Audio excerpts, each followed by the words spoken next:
essayer d'être efficace alors. Messieurs, dames, bonjour. 17h pile. Écoutez, bienvenue.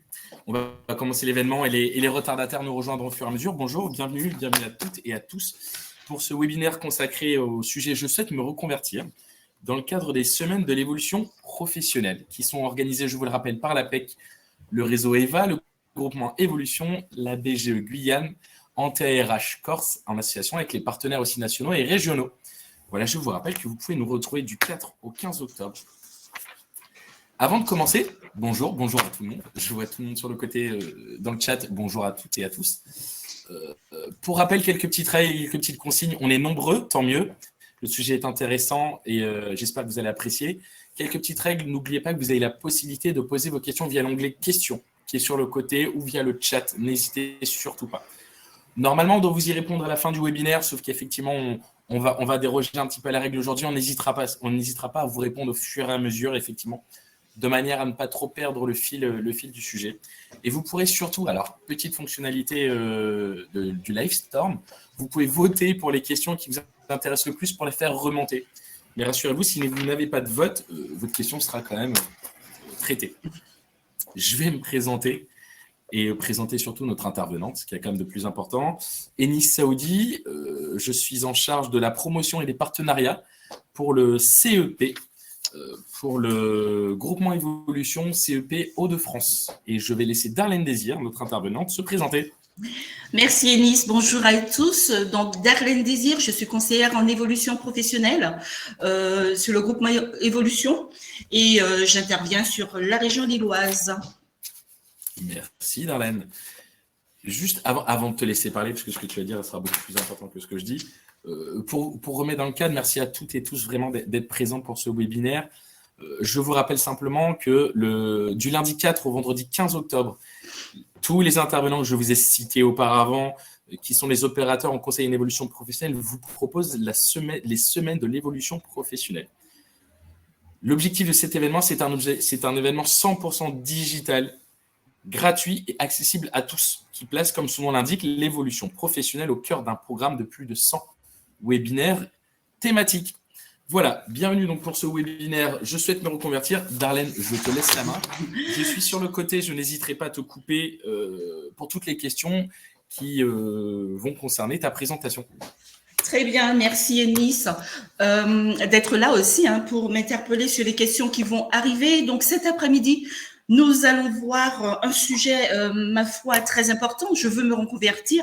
Certes, c'est une affirmation, mais avec cette affirmation, il y a tout plein de stratégies, tout plein de plans d'action à mettre en œuvre et c'est ce sur quoi on va surtout s'arrêter. Mais avant d'aller plus loin, il sera intéressant de vous présenter le conseil en évolution professionnelle, savoir ce que c'est, pour qui est destiné le conseil en évolution professionnelle, en tout cas celui du groupement Évolution. Nous tâcherons également de faire un petit débriefing sur l'impact de la crise sanitaire sur les reconversions professionnelles. On va ensemble voir les étapes pour élaborer un nouveau projet et surtout, ce qui peut être très intéressant pour beaucoup d'entre vous, quels sont les dispositifs, donc qu'est-ce qui existe pour me permettre de mettre en œuvre un projet que j'ai élaboré, un projet que j'ai confirmé. On va s'arrêter là-dessus. Et puis, bien sûr, forcément, comment solliciter le conseil en évolution professionnelle. Voilà tout le programme que je vous propose cet après-midi. Et comme l'a déjà dit mon collègue Enis, n'hésitez surtout pas à poser vos questions au fil de l'eau. Nous nous ferons un plaisir d'y répondre. Alors, première question, le conseil en évolution professionnelle, c'est quoi? En fait, c'est un dispositif qui est à destination de tout salarié du secteur privé et également des indépendants. L'objectif même du conseil en évolution professionnelle, c'est de pouvoir vous aider à faire le point sur votre situation professionnelle, réfléchir, vous aider à mieux mettre en œuvre des situations ou encore aller chercher, trouver des solutions pour chaque projet qui pourrait être initié, validé, confirmé, et tout cela, bien sûr, dans une perspective d'évolution. Que je vous rappelle, le conseil en évolution professionnelle reste un service gratuit. Donc, ça, c'est important de le noter. pour pouvoir vérifier la qualité du service qui vous est rendu et par qui il vous est rendu, il est absolument gratuit. C'est aussi un service confidentiel, mais aussi impartial, puisqu'on va parler de neutralité quand on va rendre le service, et puis forcément accessible à tous, en tout cas tous ceux qui viennent du secteur privé, qui sont salariés du secteur privé ou qui sont encore des indépendants. Voilà un peu le contexte dans lequel vous pourrez vous faire accompagner par le biais du conseil en évolution professionnelle. Et bien sûr, les différents conseillers ont forcément cette capacité de s'adapter à des publics qui pourraient être très variés. Mais la confidentialité sur cette étape, notez qu'elle est vraiment essentielle pour nous. Aucun jugement lorsque nous accompagnons les personnes dans leur projet d'évolution professionnelle. Je l'ai dit un peu avant, nous accompagnons les salariés du secteur privé, les travailleurs indépendants. Donc, ce sont les opérateurs suivants, le groupement Évolution, Antea, Axis, donc le réseau EVA. Nous avons aussi la BGE, Guyane notamment, et la BGE en général, et qui sont destinés en fait à accompagner les salariés du secteur privé et des travailleurs indépendants. Mais également, vous avez les cadres qui, eux, sont accompagnés par l'APEC dans le cadre de leur projet d'évolution professionnelle. Les demandeurs d'emploi, eux, par Pôle emploi, qui sera l'opérateur dédié. Les moins de 26 ans, eux, ils pourront se rapprocher des missions locales.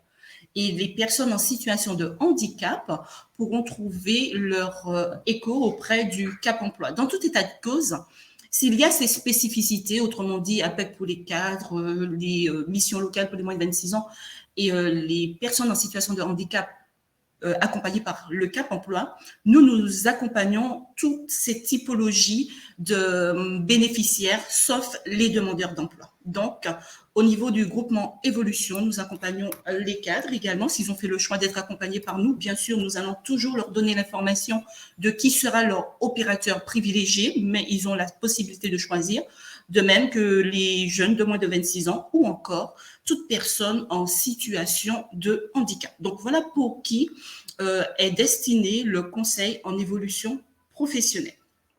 Darlène, justement, excusez-moi, une question à ce sujet. Marilyn, et je pense que Marilyn n'est pas la seule dans ce cas-là. Je suis enseignant dans l'éducation nationale. Comment mettre en œuvre mon projet de reconversion car beaucoup de dispositifs nous sont fermés? Alors, vas-y. Non, vas-y. Non, justement, c'est complémentaire à ce que tu as dit tout à l'heure. Vas-y, pour répondre à Marilyn, je te laisse. Donc, c'était vraiment pour dire à Marilyn, venir vers nous, c'est vraiment pour les salariés du secteur privé. Pour autant, chaque, on va dire, typologie, donc que vous soyez fonctionnaire d'État, fonctionnaire territorial ou fonctionnaire hospitalier, il y a des services dédiés dans vos structures pour vous accompagner sur le conseil en évolution professionnelle et qui ne sont pas les RH. Donc, il y a un réel service pour accompagner ces différentes typologies de personnes. Deuxième petite question. Tu veux compléter? Non, mais pas de souci. En sachant qu'effectivement, Marilyn, toutes les informations sont aussi disponibles sur Internet ou sur le site InfoCEP pour avoir effectivement des liens vers les bons interlocuteurs pour répondre à votre demande, surtout. Question d'Elie. Bonjour, c'est quoi la différence entre cadre et salarié du secteur privé? Ou est-ce que ce deuxième est non cadre? Alors, le salarié du secteur privé, on va dire qu'il peut être employé, il peut être cadre, il peut être un salarié, il peut avoir plusieurs statuts.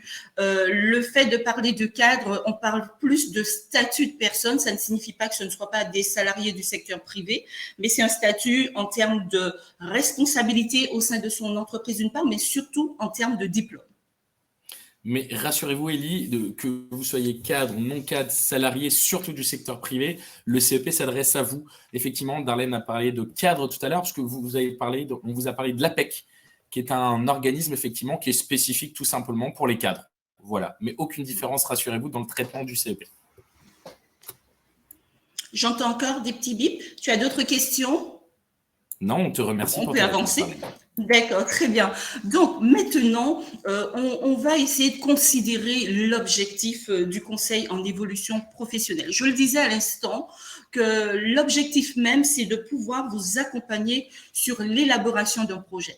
Non seulement l'élaboration, puisqu'il pourrait y avoir certains bénéficiaires qui ont déjà élaboré leur projet, soit on va les accompagner pour confirmer le projet, et ceux qui l'auraient déjà fait, on va les accompagner pour formaliser et mettre en œuvre le projet ou encore le valider définitivement. Donc, dans cet accompagnement, l'objectif est à plusieurs branches, plusieurs voies, travailler sur l'évolution professionnelle, aider dans le développement des compétences. Donc, quand on parle de développement de compétences, on parle forcément de formation ou encore acquisition de nouvelles compétences, la reconversion ou la transition professionnelle, la reprise ou la création d'une activité également. Nous accompagnons les personnes par rapport à cela.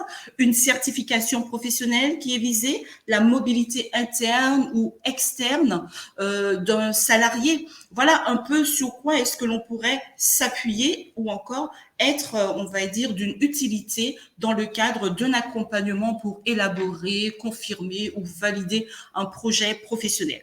Dans tout état de cause, si on doit faire juste un petit arrêt sur différents termes que l'on a parfois peut-être tendance à confondre entre réorientation ou encore reconversion, notez simplement que la réorientation va permettre de prendre une nouvelle direction sans pour autant tout remettre en cause. D'accord? Donc, on pourrait faire du transfert de compétences.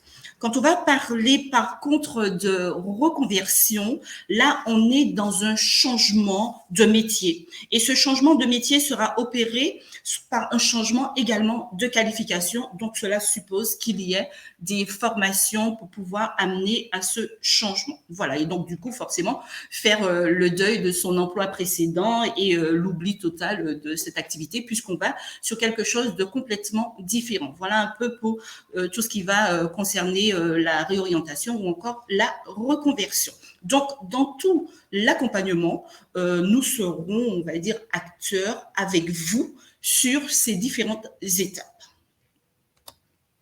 Alors, comment cela va se passer concrètement? Donc, nous l'avons dit, nous le disons souvent, il s'agit d'un conseil personnalisé. Personnalisé, mais aussi individualisé et surtout adapté. Cela suppose que forcément, le conseiller en évolution professionnelle va faire preuve d'écoute pour pouvoir bien comprendre ce que lui dira le bénéficiaire. Donc, ça peut être l'aider à exprimer aussi sa demande et son besoin. Vous savez, il y a des personnes qui peuvent venir pour donner des éléments, mais pour autant ne pas être capables de pouvoir l'exprimer clairement. Je le disais tout à l'heure, nous sommes dans le non-jugement, donc pouvoir aider à formaliser la demande, faire de la reformulation s'il le faut, pour que nous puissions être au clair et pouvoir apporter une solution aux besoins. L'idée n'est pas d'apporter un dispositif juste pour en présenter un, mais vraiment écouter pour pouvoir identifier le besoin et apporter une ou plusieurs solutions aux besoins en fonction, bien sûr, de la situation du bénéficiaire. Et c'est bien pour cela que nous allons parler de conseils individualisés, de conseils personnalisés pour ces différentes personnes qui nous sollicitent. Dans tout état de cause, il s'agira de créer un climat de confiance avec le bénéficiaire par de la bienveillance, forcément, pour pouvoir entendre ce qu'il dit et pouvoir y répondre. Donc, il n'y a pas des choses, on va dire, toutes formatées que l'on va proposer, mais bien adaptées. Ensuite, lors de cet entretien, en tout cas le premier, l'idée, c'est de pouvoir récolter un maximum d'informations. Donc, des informations pour le bénéficiaire sur les métiers, par exemple, qui peuvent exister, les différentes formations qui pourront lui être proposées, identifier également les différents environnements professionnels qui existent et bien sûr les financements des différents dispositifs qu'on pourrait lui proposer. Mais c'est vraiment un premier niveau d'information où on va co-construire un plan d'action adapté aux bénéficiaires pour répondre à son besoin. Et puis bien sûr, On va aussi identifier les démarches qui seront possibles pour pouvoir permettre de mettre en œuvre le projet. L'idée n'est pas seulement de rester à l'étape de la réflexion. Bien sûr, on va l'amener avec les personnes qui ne l'ont pas encore suffisamment, on va dire, cultivé, mais on va aussi accompagner pour pouvoir mettre en œuvre de manière concrète les projets. Bien sûr, dans toutes ces démarches, c'est pouvoir identifier ce qui est réaliste et réalisable en fonction de la typologie du parcours du bénéficiaire. Donc, on peut entendre des personnes qui diraient mon ami est venu vous voir, on lui a proposé cela. Nous avons la même formation et on lui a proposé cela, certes. Mais l'ami n'a pas le même parcours que vous. Donc, ne vous attendez pas toujours à avoir le même service qui a été rendu à un autre de vos amis que vous avez pu connaître et à qui on a proposé toute autre chose. On pourrait considérer une personne qui vient, qui me dise « Je n'arrive pas à identifier une piste professionnelle vers laquelle m'orienter ». Dans un tel contexte, on va étudier les possibles et on ira bien plus facilement vers une proposition de réaliser un bilan de compétences. Pour autant, une personne qui viendrait me dire « Je n'arrive pas à identifier de manière sûre une piste, pour autant, j'ai quelques idées ». Dans ce contexte-là, on mettra en place d'autres modèles d'accompagnement. Ça pourrait être les enquêtes métiers pour confirmer le projet ou encore la PMSMP, qui est une période de mise en situation en milieu professionnel. Donc, à chaque situation, à chaque information exprimée, nous allons répondre pour apporter une solution adaptée. L'accompagnement, il est personnalisé parce que il va permettre de récolter un maximum d'informations, non seulement pour nous, mais aussi pour le bénéficiaire qui viendra nous voir. Il y a des personnes qui vont arriver avec un projet très bien ficelé, mais ils n'auront pas, parce qu'ils auraient peut-être entendu dire « on m'a financé ma formation », bon ben ils se diront « voilà, mon projet il est ficelé, ma formation elle sera financée également ». Ce n'est pas toujours vrai. Tout dépend des programmes de formation, des certifications qui sont identifiées. C'est tout un montage vraiment et l'idée, c'est de pouvoir analyser la faisabilité de la demande, mais dans tout état de cause, éviter toute frustration et proposer des solutions. Et bien sûr, construire un plan d'action, que le plan d'action il soit pertinent et qu'il soit surtout accompagné dans sa mise en œuvre. L'idée n'est pas de diffuser des informations et de vous laisser vous débrouiller, mais bien au contraire, de vous accompagner à chaque étape de cette mise en œuvre pour sécuriser le parcours de reconversion. Est-ce que tu aurais des questions, Inis? Non. D'accord. Donc, pas encore. C'est que c'est clair, je pense. On va dire cela. Alors, la reconversion, donc on en a parlé déjà un peu, c'est une démarche qui va viser à changer de métier ou de statut professionnel. On va vérifier le changement de métier par les codes ROM, ROM, ROMR et bien 3 opérationnels des métiers. Voilà, donc on va comparer puisque chaque métier a des numéros bien spécifiques. Et c'est dans ces numéros que l'on va vérifier si effectivement on va sur un autre métier ou si on reste sur le même champ d'activité. Ensuite, certaines personnes pourraient avoir ce désir de se reconvertir pour 1000 raisons. On pourrait citer retrouver un emploi, autrement dit, je suis dans un métier, et ou encore j'ai exercé un métier et puis finalement je me rends compte que là je n'arrive pas à aller sur le marché de l'emploi, il n'y a pas de besoin en main-d'œuvre dans ce secteur d'activité. Donc ça peut être une source de motivation pour changer et aller vers un métier beaucoup plus porteur, ce qu'on appelle aussi des métiers en tension. Parfois, certaines personnes, c'est parce qu'elles sont lassées de leur activité actuelle. On pourrait considérer aussi que certaines personnes, elles ont embrassé un secteur d'activité par opportunité.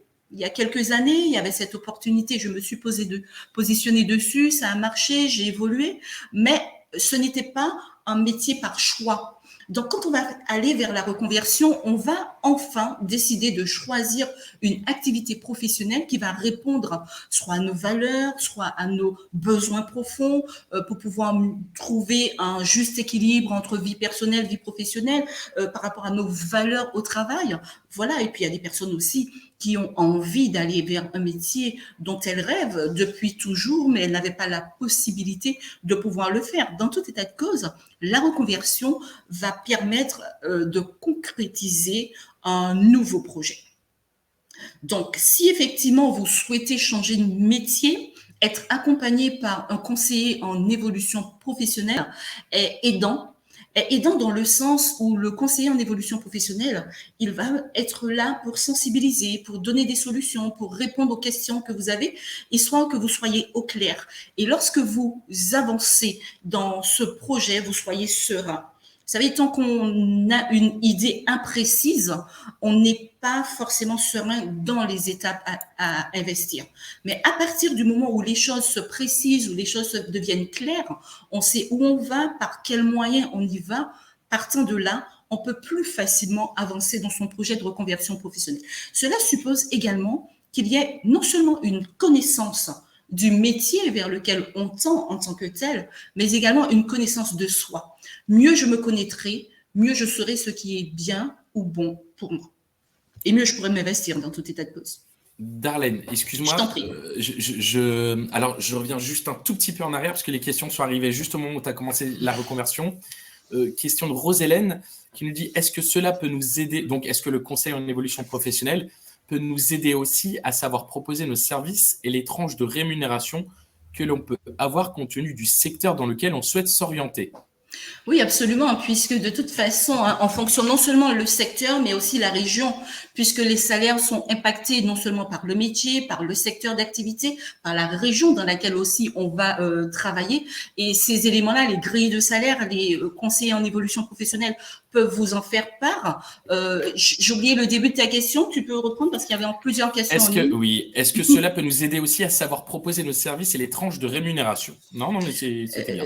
Mais largement, et les services, d'autant plus que on va pouvoir aussi vous accompagner à identifier et à valoriser les compétences que vous avez. Vous savez, des fois, il y a certaines personnes qui exercent un métier et quand on leur pose des questions, elles ont tendance à dire « je ne sais faire que ça ». C'est vrai que le que, il est de trop. Et si on appréhende cette phrase autrement, je sais faire cela, effectivement, on est dans un autre état d'esprit et on aura forcément cette facilité à pouvoir, on va dire, valoriser ses compétences et forcément pouvoir les vendre sur le marché de l'emploi ou de l'activité indépendante, peu importe vers quel secteur on va. Mais mieux je sais valoriser ma force et mes compétences, mieux je sais négocier cette partie financière de ma main-d'œuvre.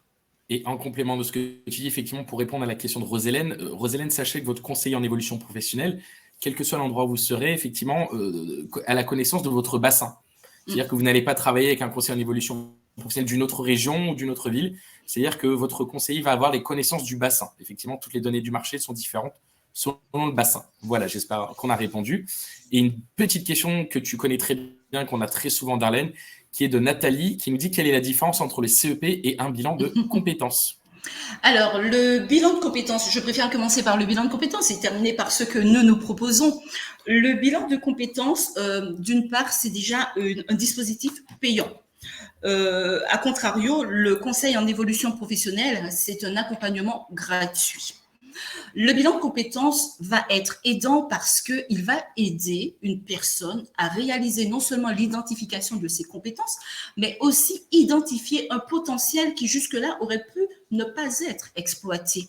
Et pourquoi est-ce que cela va être aidant et cela va être défini et identifié? Tout simplement parce que dans le cadre du bilan de compétences, vous allez réaliser des tests de typologie personnelle, des tests de typologie professionnelle mis ensemble pour pouvoir identifier votre type de personne. On sait bien que sur le marché du travail, il y a 6 grands types. On dit quand on va regarder le RIASEC, le test RIASEC notamment, 6 grands types de personnes. Donc, à partir du moment où vous faites les tests, ça peut être le SOSI ou autre, il y en a tout plein qui sont réalisés spécifiquement dans le cadre du bilan de compétences, on pourra identifier votre typologie et vous accompagner par rapport à cela.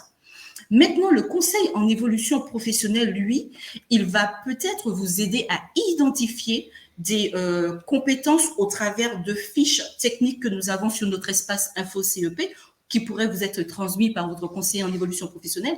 Pour autant, il n'y a pas de test psychotechnique qui sera élaboré dans le cadre du conseil en évolution professionnelle. Et d'ailleurs, c'est à cause de cela que le bilan de compétences, il est payant. C'est à cause de ces tests qui coûtent quand même cher la licence pour les personnes qui la font passer. Dans tout état de cause, une personne qui n'a jamais fait de bilan de compétences et qui arrive disant « je n'arrive pas à identifier une piste professionnelle vers laquelle m'orienter », on va l'encourager à faire un point de carrière via le bilan de compétences qui sera aidant.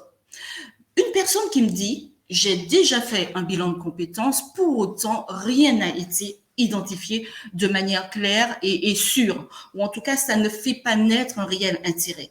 On va commencer effectivement à peut-être prendre la synthèse. Sachez quand même que le bilan de compétences, il est propre à vous, hein. Donc, vous n'êtes pas obligé de le passer au conseiller en évolution professionnelle. Vous êtes libre de le lui donner pour l'aider à mieux identifier ce qui avait été ciblé dans le bilan. Mais il est vraiment, il est personnel, hein. Donc, que ce soit clair, il n'est pas obligé d'être mis.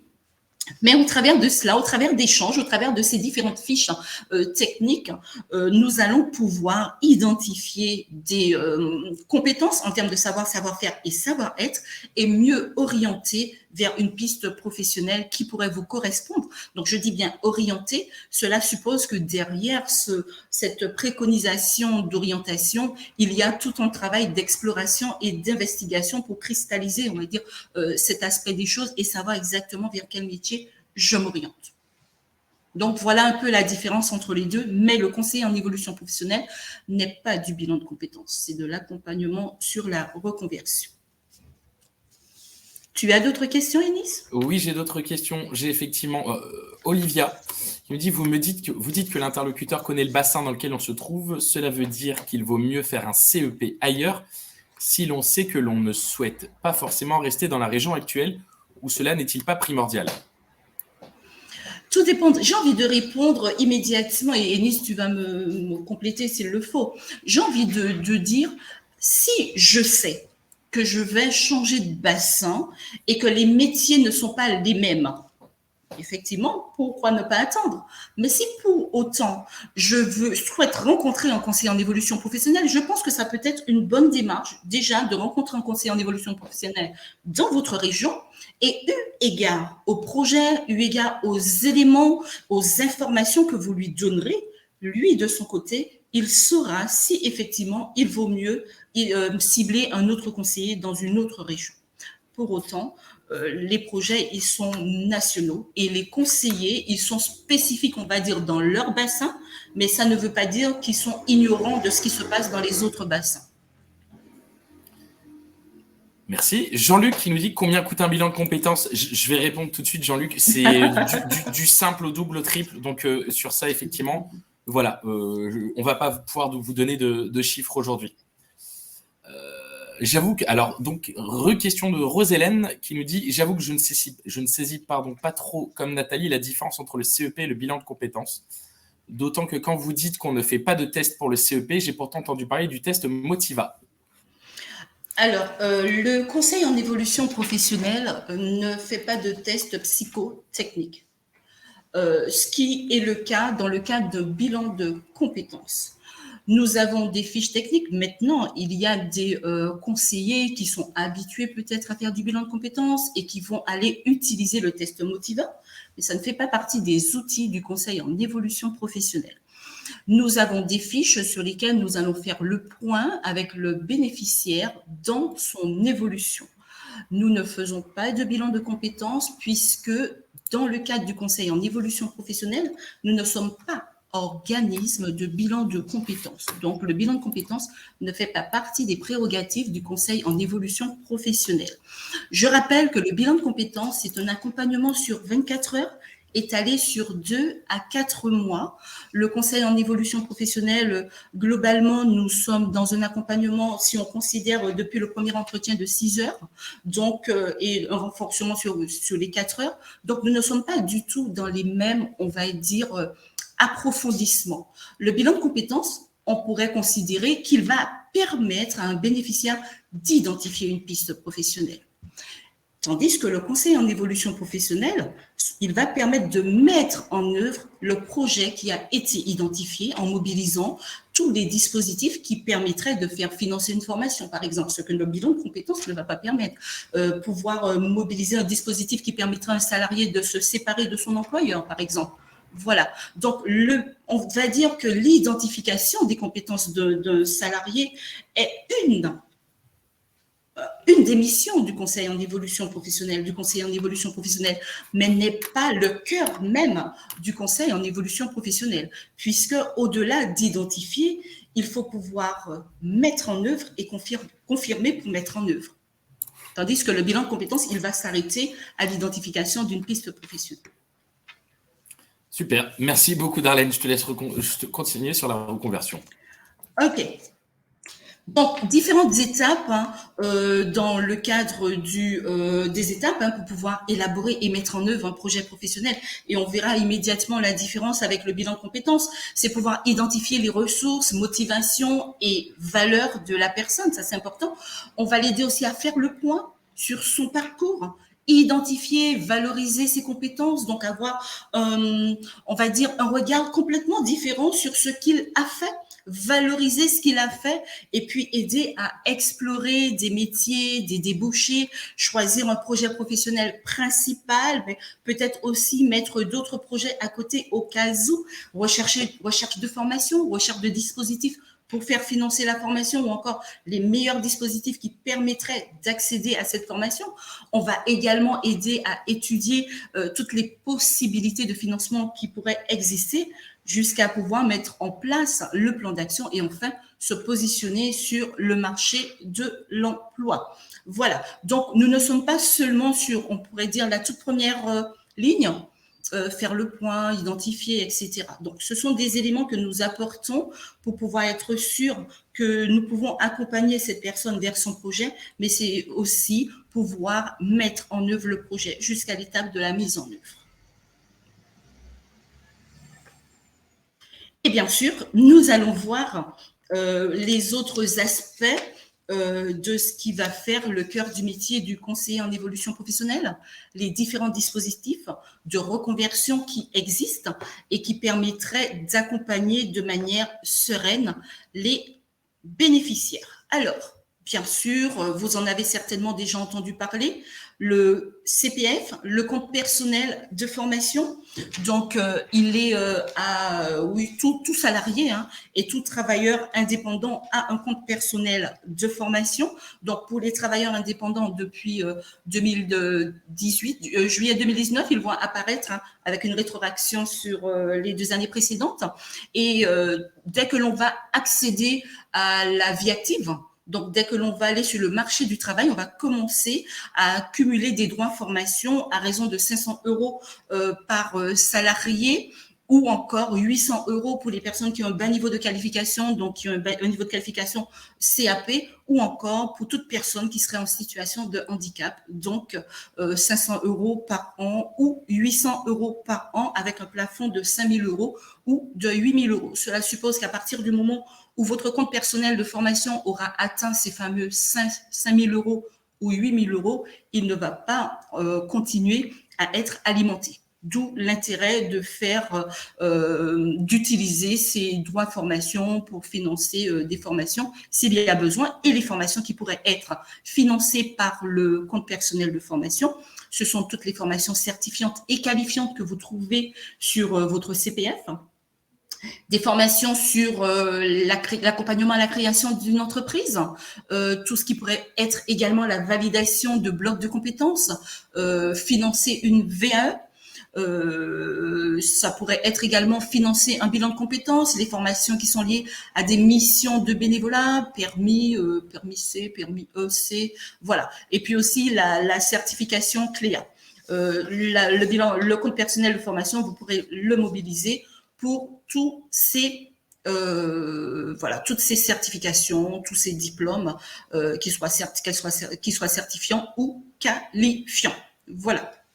Alors, en ce qui concerne, bien sûr, les personnes du secteur public, ils sont encore en heure sur leur compte personnel de formation. Si vous avez été agent de la fonction publique et que désormais vous êtes dans le privé, vous avez ce fameux lien qui vous permet de convertir vos droits publics en droits privés et pouvoir mobiliser vos droits de formation pour financer une formation sans aucun intermédiaire. Ensuite, autre dispositif, le PTP, le projet de transition professionnelle.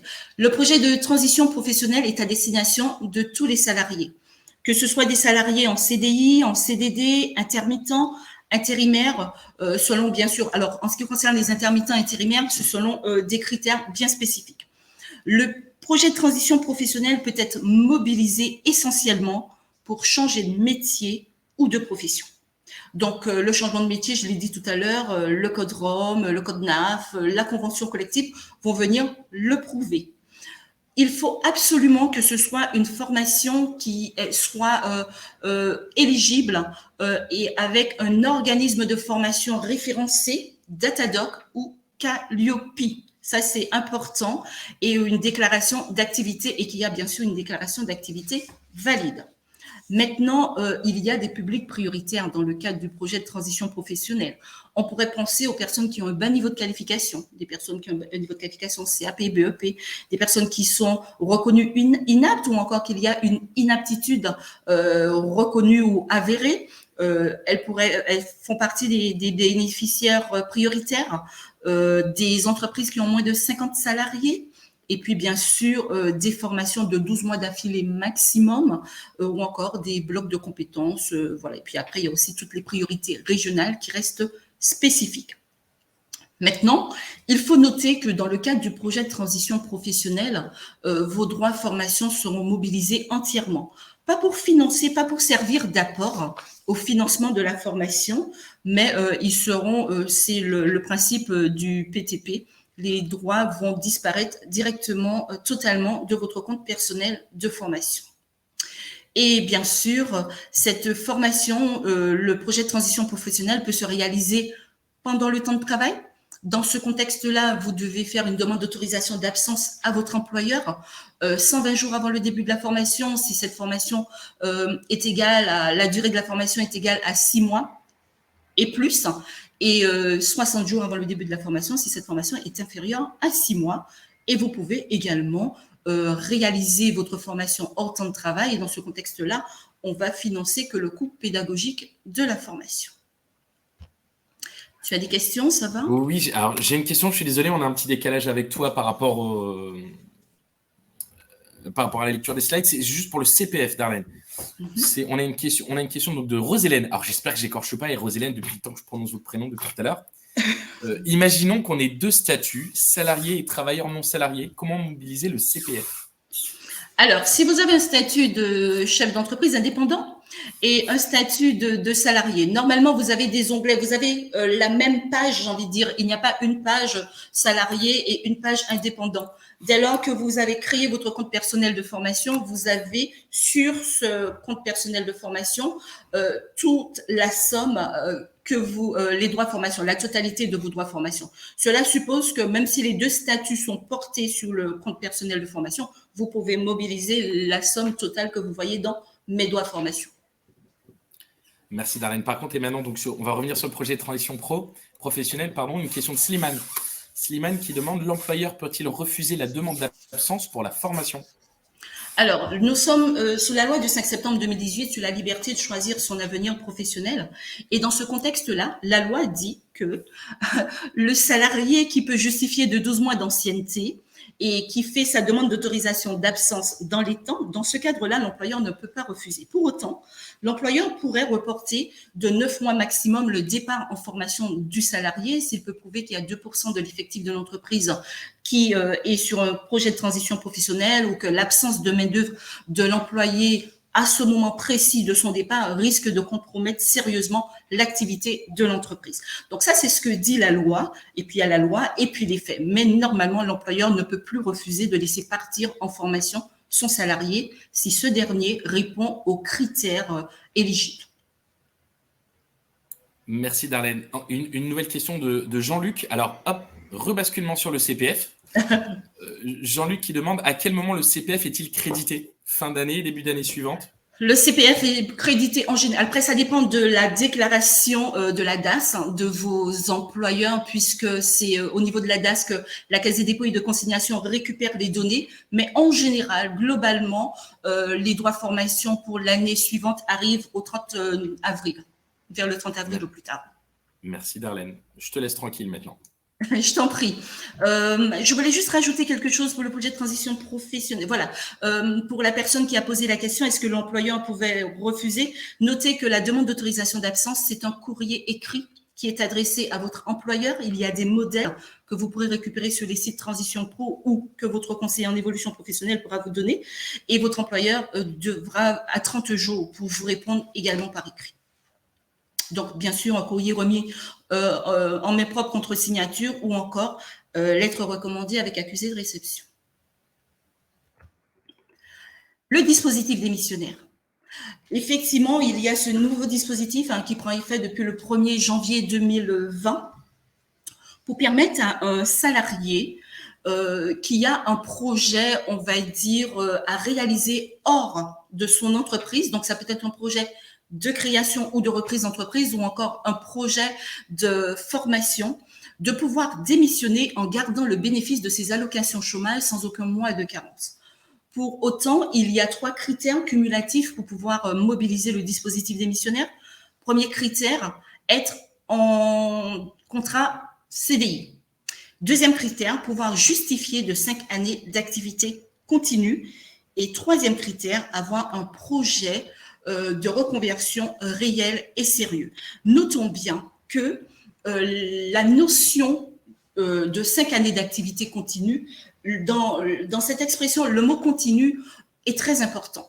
Cela suppose que on peut cumuler plusieurs emplois. Donc, on peut cumuler sur plusieurs emplois, plusieurs employeurs sur les 5 années d'activité, dès que pour le dernier employeur, on est sur un CDI. Même si avant, c'était des CDD, la seule contrainte, il ne faut pas qu'il y ait une carence de plus de 48 heures entre 2 contrats de travail. Donc, vous pouvez avoir cumulé plusieurs CDD, pas de plus de 48 heures entre les deux. Votre dernier employeur, c'est un CDI. On peut considérer les 5 années d'activité continue. Maintenant, pour pouvoir aller mobiliser ce dispositif, c'est bien sûr un employeur du secteur privé, puisque nous sommes là-dedans, tout type de formation vers lesquelles vous pourriez aller. Le projet de création ou de reprise d'entreprise, pareil. Surtout, ne pas avoir démissionné avant votre premier entretien avec le conseiller en évolution professionnelle. D'accord ? Et ensuite, ne pas avoir démarré de formation avant d'avoir obtenu le retour de la commission, puisque cette demande est adressée à la CPIA, qui est la Commission paritaire interprofessionnelle régionale, et aussi ne pas avoir créé son entreprise pour faire sa demande. 2 questions sur le sujet, Darlène, effectivement, des bonnes questions en plus. Adrien, qui dit activité continue égale sans arrêt maladie. L'arrêt maladie ne met pas de coupure puisque vous êtes toujours dans l'effectif de l'entreprise. Donc, l'arrêt maladie n'est pas un motif, on va dire, pour couper la continuité des 5 années. Question de Céline aussi, toujours sur le dispositif démissionnaire. Donc, pour le dispositif démission pour reconversion, est-ce que le critère, entre guillemets, ne pas avoir créé son entreprise inclut l'activité en auto-entrepreneur? Je n'ai pas compris la question. Je répète. Pour le dispositif démission pour reconversion. Oui. Parce qu'effectivement, dans les critères, tu as sur ton slide, ne pas avoir créé son entreprise, tout en bas. Pour le dispositif démissionnaire, pour reconversion, est-ce que le critère ne pas avoir créé son entreprise inclut l'activité en auto-entrepreneur? Ah si, bien sûr, une entreprise, quel que soit le statut, que ce soit un auto-entrepreneur, une société, une SARL, une EURL, une SA, peu importe, une SCOP, l'entreprise, quel que soit le statut, le régime social. Merci. Okay. Marina qui pose une question. Ah, excuse-moi, vas-y, Darlène, pardon. Non, c'était juste une information complémentaire tout à l'heure, mais j'ai oublié, vas-y, je t'en prie. Non. Marina qui nous demande, est-ce qu'un congé parental peut apporter une réponse négative.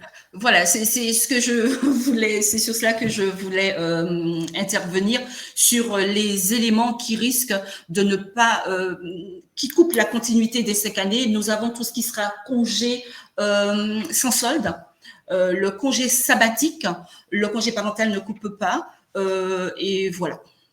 Donc, tout ce qui serait congé sans solde, congé sabbatique, qu'est-ce qu'on peut avoir encore comme situation qui coupe, voilà. Bon. Écoute, je pense que pour la démission et reconversion, c'est voilà. S'il y a d'autres questions qui viennent après, je te tiens au courant. Mais merci Darlene. D'accord. Et je vais peut-être te solliciter pour le dispositif transition collective, Enis. Donc, bien sûr, un dispositif pour les salariés et les entreprises. Je sais qu'Enis présente ça très bien, donc je vais le laisser intervenir là-dessus. J'ai juste une petite question avant de commencer la transition collective. Excuse-moi, Kathleen qui nous demande, toujours sur le dispositif démissionnaire juste avant, le congé partiel pour création d'entreprise est-il concerné pour un motif de refus? Alors, en ce qui concerne les 5 années d'activité continue, ce que j'ai oublié de dire, vous n'êtes pas obligé d'être à temps plein sur les 5 années d'activité continue, hein, que vous ayez un contrat à temps partiel, que vous pouvez. Ce n'est pas, on va dire, le nombre d'heures qui sera pris en compte, mais vraiment la durée, le nombre de jours. Donc, que ce soit un contrat à temps partiel, ça n'impacte pas plus que ça. Merci Darlene. Oui, un petit point rapide sur le dispositif transition collective, effectivement, qui est quelque chose d'assez récent. L'objectif de transition collective qui s'adresse dans un premier temps aux entreprises qui font face à des mutations sectorielles ou à une baisse d'activité durable. L'objectif, c'est de cibler les besoins de recrutement sur les métiers qui sont porteurs, par exemple les transitions écologiques, le numérique, les métiers de la santé ou les métiers du soin. L'objectif, au niveau du salarié, ça va être de définir des critères d'éligibilité identiques au projet de transition professionnelle que tu as présenté juste avant pour les salariés et les intérimaires. À l'exception, malheureusement, à chaque fois, on a toujours des exceptions, des intermittents du spectacle qui, eux, ne sont pas éligibles. Concrètement, aujourd'hui, l'objectif du dispositif transition collective est d'identifier les métiers qui sont, pour lesquels une activité durable a été identifiée pour envoyer les bénéficiaires, les salariés vers des métiers qui recrutent, avec un temps de prise en charge de la formation qui peut durer jusqu'à 2 ans, tout simplement. C'est un dispositif qui va permettre aux entreprises effectivement d'anticiper la baisse d'activité, mais surtout qui permet aux salariés de changer de métier, de se reconvertir vers des métiers qui recrutent beaucoup plus. Voilà, c'est un nouveau dispositif. N'hésitez pas sur ça, vous avez des renseignements sur le site InfoCP ou sur votre antenne Transition Pro. Voilà, donc nous vous rappelons, donc le conseil en évolution professionnelle peut vous accompagner dans votre projet de reconversion professionnelle, non seulement à identifier une piste, mais surtout à la mettre en œuvre en mobilisant tous les dispositifs possibles, en vérifiant avec vous que le dispositif qui a été ciblé est vraiment le meilleur pour vous en tant que salarié, non seulement par rapport à la continuité, mais également par rapport à ce que vous ressentez. Donc, n'hésitez surtout pas à prendre contact avec un conseiller, pour prendre un rendez-vous avec nos différents conseillers en évolution professionnelle. Vous pouvez vous connecter directement sur le site www.mon-cep.org pour pouvoir prendre un rendez-vous par Internet ou encore, si vous souhaitez prendre un rendez-vous directement sur nos plateformes auprès de nos chargés d'information, vous pouvez nous joindre au 0800 94 29 52. En tout cas, pour les Hauts-de-France. Voilà, je vous remercie donc pour votre écoute. Est-ce que nous sommes arrivés à la fin de notre présentation? Est-ce qu'il y a des questions? Alors, non, mais tu as des pouces levés. Merci. Merci pour les commentaires, effectivement, pour tous ceux qui... Merci beaucoup, Mélanie, Marina, Rosélène, Olivia. C'est vraiment très, très sympa. L'objectif, voilà, c'était de vous apporter des premiers éléments de réponse sur le sujet de la reconversion, vous présentez le métier du conseil en évolution professionnelle, quelque chose qui est encore assez peu connu. Voilà, donc vous avez un conseiller, quelle que soit la ville dans laquelle vous vous trouvez, vous avez à disposition un conseiller en évolution professionnelle qui sera capable de vous recevoir en distanciel, en physique.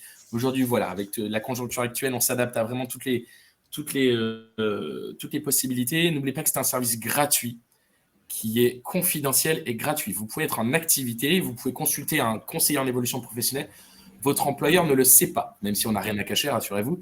Aujourd'hui, confidentialité, gratuit et neutralité et impartialité. Voilà les principaux vraiment leitmotifs du conseil en évolution professionnelle.